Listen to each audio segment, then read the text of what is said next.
Hi, welcome back to Tankoor gardens. ഞാൻ അഞ്ജന കൃഷ്ണൻ. അപ്പോൾ ഞാനിന്ന് ഷെയർ ചെയ്യാൻ പോകുന്നത് വേറൊന്നുമല്ല, നമ്മുടെ ഗാർഡൻ കാഴ്ചകളും പിന്നെ അതുപോലെ നമ്മുടെ വർക്ക്സ് എന്തൊക്കെയാണെന്നുള്ളതാണ്.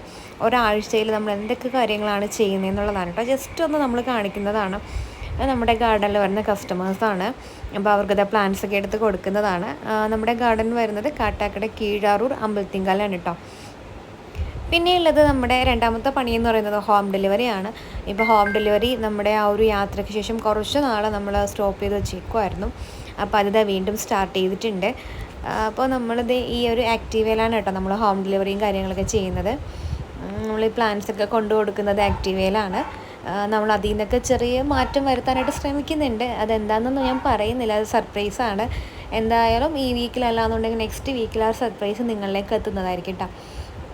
അപ്പോൾ ഒരുപാട് പേർക്ക് പ്ലാൻസ് അയക്കാൻ ഡിലേ വരുത്തേണ്ടത് വേറൊന്നും കൊണ്ടല്ല.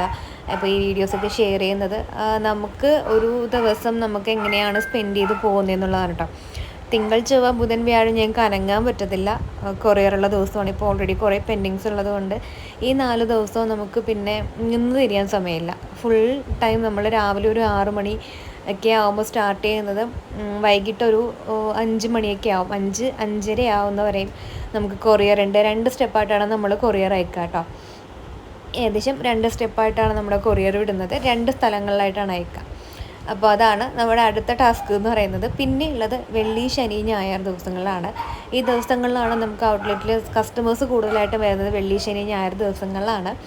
അപ്പോൾ അവരുടെ കൂടെ സ്പെൻഡ് ചെയ്യും. അല്ലാണ്ട് നമ്മുടെ ഗാർഡനിലൊക്കെ ഈ ഇളക്കുന്ന മണ്ണും അതുപോലെ കവറും കാര്യങ്ങളൊക്കെ ഉണ്ട്, അതൊക്കെ റിമൂവ് ചെയ്ത് ഗാർഡൻ ഒന്ന് നീറ്റാക്കി എടുക്കുക എന്നുള്ളതാണ് വെള്ളി, ശനി, ഞായർ ദിവസങ്ങളിൽ നമ്മൾ ചെയ്യുന്നത്. പിന്നെയുള്ളത് നമ്മുടെ ഹോം ഡെലിവറി. അത് നമ്മൾ ഈ ശനി, ഞായർ ദിവസങ്ങളിലായിരിക്കും, മിക്കവാറും വെള്ളി, ശനി ദിവസങ്ങളിലായിരിക്കും നമ്മൾ ഹോം ഡെലിവറി ചെയ്യുക. കാരണം നമുക്ക് അന്ന് മാത്രമേ ടൈം കിട്ടുള്ളൂ. പിന്നെ എല്ലാ പിള്ളേരൊക്കെ സ്കൂളിൽ പോകുമ്പോൾ പറയില്ലേ, ഞായറാഴ്ചയാവാൻ കാത്തിരിക്കും, ഞായറാഴ്ചയാണ് അവർക്ക് ഫ്രീ ടൈം ഉള്ളതെന്ന്. അതുപോലെ നമുക്കും ഞായറാഴ്ചയാണ് കുറച്ച് ഫ്രീ ആവാനും റിലാക്സ് ആവാനും ടൈം കിട്ടുന്നത്. എന്ന് പറഞ്ഞാൽ ഫുള്ളായിട്ടില്ല, നമ്മുടെ കസ്റ്റമേഴ്സിന് റിപ്ലൈ കൊടുക്കണം. പിന്നെ തിങ്കൾ ചൊവ്വ ബുധൻ വ്യാഴം ദിവസങ്ങളിൽ അയക്കേണ്ട അഡ്രസ്സ് നോട്ട് ചെയ്യണം. അങ്ങനെ ഒരുപാട് കാര്യങ്ങളുണ്ട്. അപ്പോൾ ഇതൊക്കെ ഞാൻ ജസ്റ്റ് ഒന്ന് ഷെയർ ചെയ്തെന്നുള്ളൂ കേട്ടോ. അപ്പോൾ നമ്മുടെ കസ്റ്റമറുടെ വീട്ടിലെത്തിക്കുന്നത് ഏകദേശം ഒരു 7 മണി കഴിഞ്ഞിട്ടാണ് കേട്ടോ. നമ്മുടെ വർക്കൊക്കെ തീർത്തിട്ട് ഗാർഡൻ വർക്കും പിന്നെ കസ്റ്റമറൊക്കെ വന്നതുകൊണ്ട് കുറച്ച് ഡിലേ ആയിട്ടാണ് നമ്മുടെ കസ്റ്റമറുടെ വീട്ടിലോട്ട് പോകുന്നത് കേട്ടോ. ഏകദേശം 7 മണിയായി നമ്മളെത്തിയപ്പോൾ.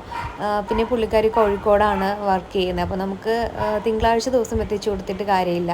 അപ്പോൾ നമുക്ക് ശനി, ഞായർ ദിവസങ്ങളിൽ എത്തിച്ചു കൊടുത്താലേ പുള്ളിക്കാരിക്ക് പോട്ട് ചെയ്യാനൊക്കെ പറ്റുള്ളൂ. അപ്പോൾ അതുകൊണ്ടാണ് നമ്മൾ ഈ ഒരു ടൈമിൽ എത്തിച്ച് കൊടുക്കുന്നത് കേട്ടോ. അപ്പോൾ അതിനു മുമ്പ് നമ്മൾ മാക്സിമം ഒരു 2-3 മണിയൊക്കെ ആകുമ്പോൾ എത്തിച്ച് കൊടുത്തുകൊണ്ടാണ് ഇരുന്നത്. പക്ഷേ ഇപ്രാവശ്യം നമുക്കതിന് പറ്റിയിട്ടുണ്ടായിരുന്നില്ല. നമ്മുടെ വർക്കും പിന്നെ ഇപ്പോൾ നമ്മുടെ ഔട്ട്ലെറ്റിലേക്ക് കസ്റ്റമേഴ്സ് വരുന്നത് കൊണ്ട് നമുക്ക് കുറച്ച് കാര്യങ്ങളിലൊക്കെ ഡിലേ വരും. നമ്മൾ കൊറിയർ അയക്കുന്ന സമയത്ത് അല്ലെങ്കിൽ കസ്റ്റമേഴ്സ് വരും. അപ്പോൾ നമുക്കൊരിക്കലും അവരെ മാറ്റി നിർത്താൻ പറ്റില്ല. അപ്പോൾ അങ്ങനെയൊക്കെ ചെയ്യുന്നത് കൊണ്ടും പിന്നെ നമ്മൾ ആ ഒരു 2 വീക്സ് നമ്മൾ നാട്ടിലില്ലായിരുന്നല്ലോ. അപ്പോൾ അതിൻ്റെ കുറേ അറേഞ്ച്മെൻറ്റ്സ് ഉണ്ടായിരുന്നു. ഒരുപാട് ഓർഡേഴ്സ് പെൻഡിങ് ലിസ്റ്റിൽ വന്നു പോയത്. ഞങ്ങൾ വിചാരിച്ചതിനേക്കാളും ഓർഡേഴ്സ് പെൻഡിങ്ങിൽ വന്നു. ഏകദേശം ഒരു 500-600 ഓർഡേഴ്സ് വന്നു. നമുക്കത് ഇതുവരെയും ക്ലിയർ ചെയ്യാൻ പറ്റിയിട്ടില്ല. മാക്സിമം ഇന്നത്തോടെ എല്ലാം അയച്ചു തീർക്കണമെന്ന് കരുതി, എന്നിട്ട് നടന്നിട്ടില്ല. ഇനിയും ഒരു 70-80 മാത്രമേ പെൻഡിങ് ഉള്ളൂ. അതാണ് ഓർക്കുമ്പോൾ ഒരു സന്തോഷം. ബാക്കിയെല്ലാം ഞങ്ങൾ അയച്ച് തീർത്തു. പിന്നെ ഇനിയും വാട്സപ്പിൽ മെസ്സേജ് നോക്കാനുണ്ട് കേട്ടോ, ഇഷ്ടംപോലെ മെസ്സേജസ് നോക്കാനുണ്ട്. അതെന്തായാലും ഇന്ന് നൈറ്റ് കൊണ്ട് തന്നെ മാക്സിമം ഞാൻ ക്ലിയർ ചെയ്യാൻ വേണ്ടിയിട്ട് ശ്രമിക്കും. ഏകദേശം ഒരു 19-ാം തീയതി വരെ അയച്ചവരുടെ മെസ്സേജസിന് റിപ്ലൈ, ഓൾഡ് മെസ്സേജസൊക്കെ റിപ്ലൈ തന്നു. അതിനുശേഷം ഇനിയിപ്പോൾ ഒരു 3 ദിവസത്തെ മെസ്സേജസിനാണ് റിപ്ലൈ തരാനുള്ളത്. അതിലിടയ്ക്കിടയ്ക്ക് മെസ്സേജ് ഞാൻ ടൈം കിട്ടുന്ന സമയത്ത് നോക്കുന്നുണ്ട് കേട്ടോ. അപ്പോൾ പിന്നെയുള്ളത് നമ്മുടെ കൊറിയർ കൊണ്ടുപോകുന്നതാണ് കേട്ടോ. നമ്മളിത് ഇതുപോലെയാണ്. ഇപ്പോൾ രണ്ടാമത്തെ ലൊക്കേഷൻ എന്ന് പറയുന്നത് ഇവിടെ നിന്ന് ഏകദേശം ഒരു 20 കിലോമീറ്റർ ഉണ്ട്. നമ്മൾ ആക്റ്റീവയിലാണ്ടായിട്ട് പോകുന്നത്, ഞാൻ ഹസ്ബൻഡും കൂടെയാണ് പോകുന്നത്. അപ്പോൾ ഇന്നത്തെ വീഡിയോ ഇത്രയേ ഉള്ളൂ. താങ്ക്